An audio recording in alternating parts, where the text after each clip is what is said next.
Bienvenue sur Histoires incroyables, la chaîne qui met en lumière des récits émouvants et pleins de sens.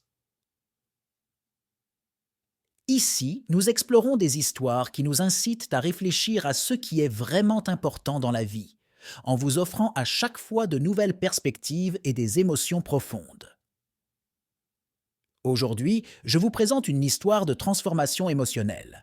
Viviane, piégée par la peur et les ombres du passé, fait face à une rencontre qui va bouleverser sa vie.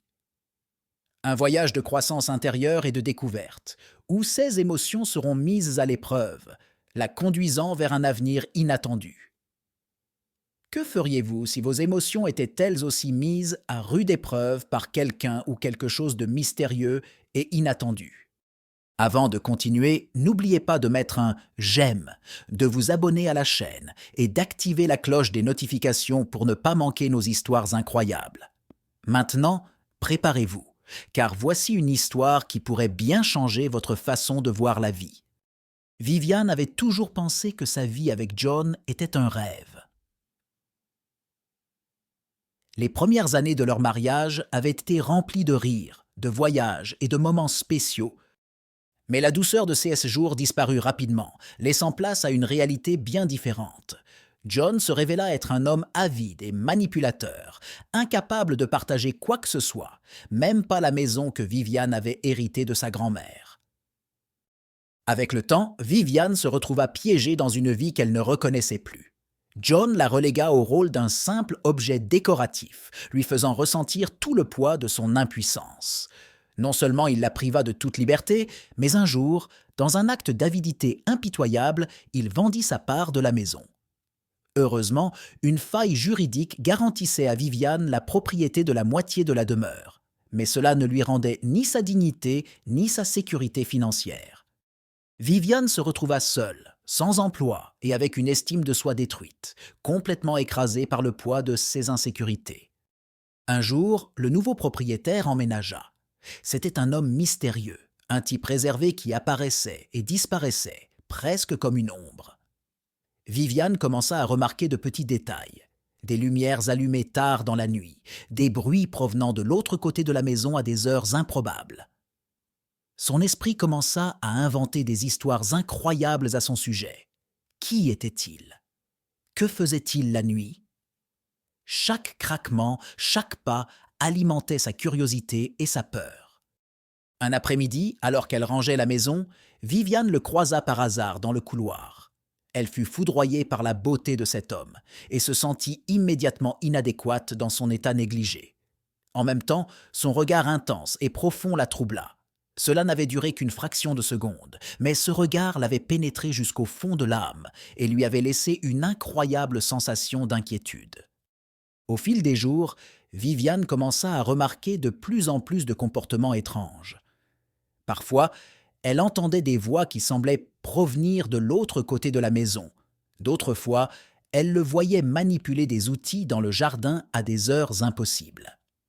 Chaque nuit, les bruits semblaient s'amplifier, et Viviane se convainquait de plus en plus que quelque chose de sinistre se cachait derrière le calme apparent de cet homme. Son imagination la poussait à inventer des histoires de plus en plus terrifiantes. Que fait-il la nuit? Peut-être qu'il trafique quelque chose d'illégal. La peur de Viviane grandit démesurément, au point qu'elle commença à s'enfermer de plus en plus chez elle. Elle évitait de se pencher à la fenêtre, de peur de croiser le regard de ce mystérieux voisin. Elle ne le connaissait pas du tout, et pourtant son imagination s'emballait, lui faisant penser qu'il pouvait cacher de sombres secrets. La peur de faire une nouvelle rencontre la paralysait, et elle se persuadait qu'au fond, il valait mieux ne pas risquer de s'approcher de lui. Chaque bruit, chaque mouvement devenait une raison de fuir, alimentant sa terreur et l'idée qu'il valait mieux rester dans sa solitude plutôt que de découvrir qui il était réellement. Un jour, alors qu'elle faisait des courses, elle vit cet homme entrer dans le magasin.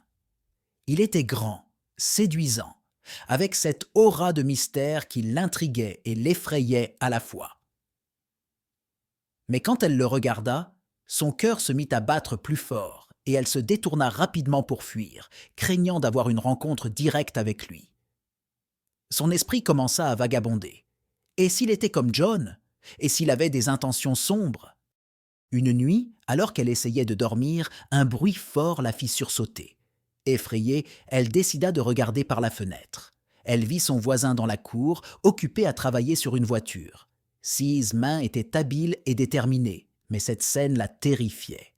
Craignant qu'il ne soit en train de préparer quelque chose de louche, elle se retira, refermant la fenêtre d'un geste brusque, le cœur battant à tout rompre. Cette même nuit, elle décida, malgré tout, de sortir prendre l'air. Alors qu'elle marchait nerveusement dans le jardin, elle entendit un bruit derrière elle et, prise de panique, se mit à courir. Elle se retourna et, dans la confusion, se retrouva face à cet homme qui sortait de chez lui. Surprise et terrifiée, elle s'arrêta net et lui s'approcha d'elle avec un regard inquiet. « Hé, tout va bien ?» lui demanda-t-il d'une voix calme et rassurante. Mais Viviane, effrayée, ne réussit pas à répondre. Elle sentait la tension monter, son souffle devenait saccadé. « Je ne veux pas te faire peur, » continua-t-il en levant les mains en signe de paix. « Je voulais juste savoir si tu allais bien. J'ai entendu des bruits et je me suis inquiété. » À ce moment-là, en regardant dans ses yeux sincères, Viviane eut l'impression que le monde autour d'elle s'était arrêté. La peur se dissipa lentement et, pour la première fois depuis longtemps, elle ressentit une connexion. Son esprit s'apaisa et son cœur retrouva un rythme normal. « Excuse-moi, J'ai eu peur !» murmura-t-elle, réalisant à quel point il était ridicule de fuir de cette manière. « Je ne voulais pas te paraître folle. » Il sourit, un sourire sincère qui lui apporta une vague de réconfort. « Tu n'es pas folle du tout. Je comprends. Parfois, la vie peut nous faire sentir insécurisés, mais nous ne devons pas avoir peur. » À partir de ce moment-là, les choses commencèrent à changer pour Viviane. Elle prit davantage soin d'elle-même, se maquillant et portant des vêtements plus élégants, espérant paraître plus présentable au cas où une autre occasion se présenterait. Chaque rencontre avec Alex, c'était ainsi que s'appelait cet homme mystérieux, semblait la rapprocher d'une nouvelle réalité. Mais la peur de ceux qu'elle avait imaginés à son sujet continuait de la tourmenter. Qui était-il vraiment ? Les semaines passèrent, et à chaque fois qu'ils se croisaient, leur regard devenait plus profond, plus chargé de sens. Enfin, un jour, Alex l'invita à prendre un café. Le cœur de Viviane battait à tout rompre lorsqu'elle accepta l'invitation, prête à affronter ses peurs. Pendant le café, Alex lui raconta sa vie, comment il avait tenté de fuir la pression et les attentes d'un passé qui l'écrasait. Au fil du temps, Viviane découvrit qu'il était un milliardaire ayant fui une vie de luxe, à la recherche de normalité et d'authenticité. Alex ne cherchait pas seulement une amitié, mais il était attiré par la force et la résilience qu'il voyait en Viviane, même si elle avait du mal à les percevoir en elle-même. Leur relation éclot lentement, fondée sur une connexion profonde.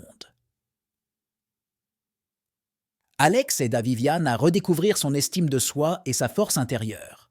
Ensemble, ils apprirent à construire une nouvelle vie, libérée des ombres du passé. Mais alors que Viviane pensait en avoir fini pour toujours avec son passé, une ombre refit surface. John, sûr de la retrouver là, immobile, incapable d'avancer sans lui, fit son retour. Il croyait pouvoir réaffirmer son autorité, convaincu que Viviane était toujours cette femme brisée, prête à subir sa manipulation. Il était revenu seulement pour satisfaire son besoin de contrôle. Mais face à lui, ce n'était plus la Viviane d'autrefois. Souriante et confiante, elle l'invita à entrer, mais sans crainte. Avec sérénité et gratitude, elle le remercia. « Merci à toi, John, et aux souffrances que tu m'as infligées, j'ai redécouvert qui je suis. C'est grâce à toi qu'aujourd'hui, je connais le bonheur. » John se retrouva face à une femme transformée, forte et libre, tandis que la maison, autrefois symbole de souffrance, rayonnait désormais de joie. Viviane, enfin libérée des chaînes du passé, savait que rien ne pourrait plus la briser. Aux côtés d'Alex, elle était prête à vivre un avenir radieux, enfin maîtresse d'elle-même et de son bonheur.